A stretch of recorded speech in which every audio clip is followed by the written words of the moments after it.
আমার মতো কে কে পাটায় ভাত মাখা পছন্দ করো?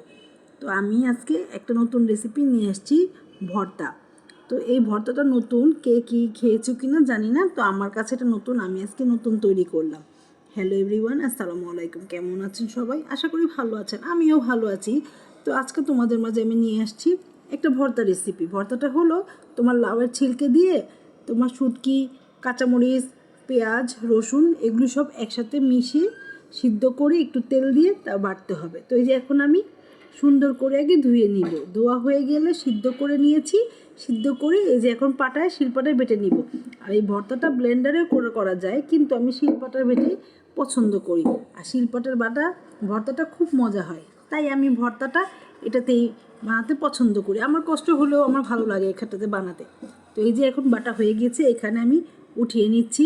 তো আরেকটু বাকি আছে, আরেকটু উঠিয়ে ভর্তাগুলো উঠিয়ে তারপর এটার মধ্যে অবশ্য যা থাকবে তার মধ্যে আমি একটু ভাত মাখাবো। ভাত মাখাতে খেতে খুব মজা লাগে, আমার ছেলে মেয়েরাও এই পাটায় ভাত মাখা অনেক পছন্দ করে। তো আমি একটু শেষে একটু যে ভর্তাগুলো ছিল তার মধ্যে একটু গরম ভাত দিয়ে দিলাম, গরম ভাতটা দিয়ে পাটার মধ্যে মেখে এখন সবাই মিলে খাবো। আমার মতন তোমরা এই ভর্তাটা বাসা ট্রাই করতে পারো, গরমে সেই খেতে দারুণ লাগবে। তো হ্যালো এভরিওয়ান, আসসালামু আলাইকুম, আল্লাহ হাফেজ।